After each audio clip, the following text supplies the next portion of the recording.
Bonjour tout le monde, j'espère que vous allez bien. Alors, la dernière vidéo, on a parlé de tout ce qui est action et réaction. Et je voulais expliquer l'action et la réaction sur la logistique internationale, sur le plan académique. Ça veut dire qu'est-ce qu'on doit enseigner dans la formation professionnelle et qu'est-ce qu'on doit enseigner dans les écoles supérieures. Donc, dans les écoles professionnelles, on enseigne l'action.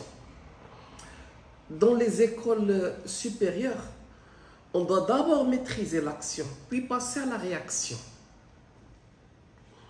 Comme on l'a dit, la réaction, ou bien la réflexion plutôt, elle est bien. C'est bien de voir la réflexion des autres.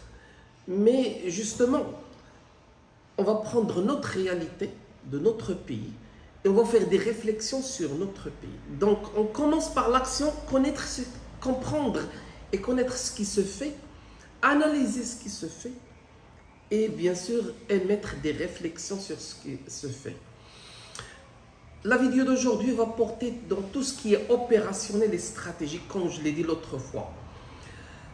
Toujours dans le domaine de la logistique internationale. Déjà, la logistique internationale, on est en train de parler des gestions des flux, depuis le fournisseur jusqu'au client. C'est-à-dire du moment où nous allons charger notre marchandise, nous allons prendre la marchandise dans les stocks, donc nous allons les charger dans les camions, et puis nous allons les envoyer, les transporter par différents moyens, de les stocker dans les différents entrepôts, de faire le passage portuaire, de faire le dédouanement, de faire le fret et l'assurance à l'international, les opérations de manutention au pays d'arrivée, le dédouanement au pays d'arrivée et le transport.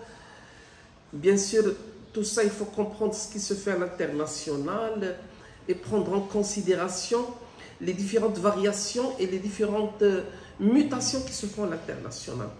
Maintenant, lorsqu'on parle de management opérationnel, on est en train de parler du quotidien. Ça veut dire quoi le quotidien?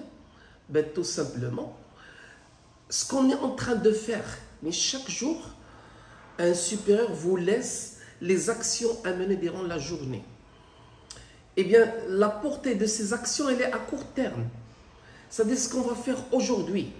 Par exemple, cette marchandise, je vais la déposer ici ou là.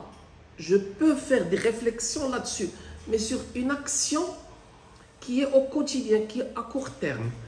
Ça veut dire notre réflexion va porter sur les actions qui sont à court terme d'abord, mais qui concernent le quotidien, ce qui se fait journalièrement. Maintenant, une analyse stratégique. Le management stratégique, on est maintenant dans le long terme, tout d'abord. Et les actions qui se font, les actions, les réflexions qui se font dans le domaine stratégique portent sur les directives, sur les orientations de l'entreprise. Est-ce que je vais continuer à produire ce produit? Est-ce que je peux améliorer la qualité? Est-ce que je peux améliorer la rentabilité? Est-ce que je veux recruter des gens? Tout porte sur l'amélioration de la valeur ajoutée offerte aux clients et tout porte sur la valeur créée par l'entreprise et les richesses créées par l'entreprise. Comment l'entreprise peut-elle s'améliorer, améliorer ses rentabilités et améliorer la valeur offerte à l'entreprise. Donc tous les actes qu'elle peut prendre, ils sont de long terme et impliquent tout le monde et non pas l'action d'une personne. Donc elle implique tout le monde, elle se répercute sur tout le monde, sur les relations avec les fournisseurs, sur les relations avec les manutentionnaires, sur les relations avec les intermédiaires, sur les relations avec le pays de fournisseurs, sur les relations avec les moyens de transport. Est-ce qu'on va continuer à prendre les mêmes moyens de transport, le même fournisseur, le même client? Va-t-on diversifier les clients? Va-t-on diversifier les fournisseurs? Va-t-on changer de produit?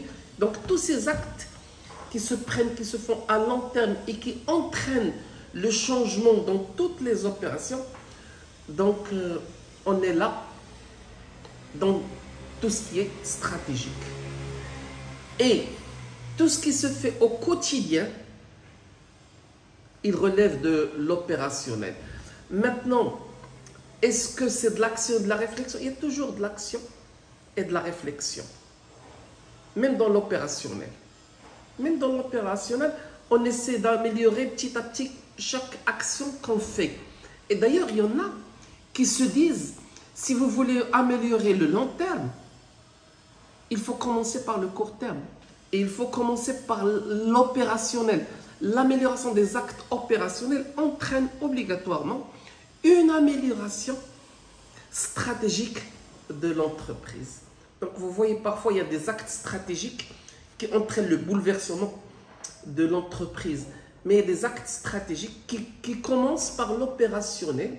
Et l'amélioration au quotidien de l'opérationnel va entraîner une amélioration stratégique, que ce soit dans les moyens de transport, que ce soit dans les entrepôts, que ce soit dans les machines de production, que ce soit dans la qualification de la main-d'œuvre, tout ce qui est trait à la logistique internationale, au flux de marchandises et bien sûr même à la logistique interne, ça veut dire tous les mouvements de la marchandise à l'intérieur de l'entreprise. Voilà, on a essayé d'expliquer et de parler de tout ce qui est opérationnel et stratégique. On est arrivé à la fin. On va arrêter cette vidéo. Et la prochaine vidéo, on va réfléchir à d'autres thèmes encore très importantes et très structurantes autour de la logistique internationale. Merci à vous tous et à la prochaine vidéo.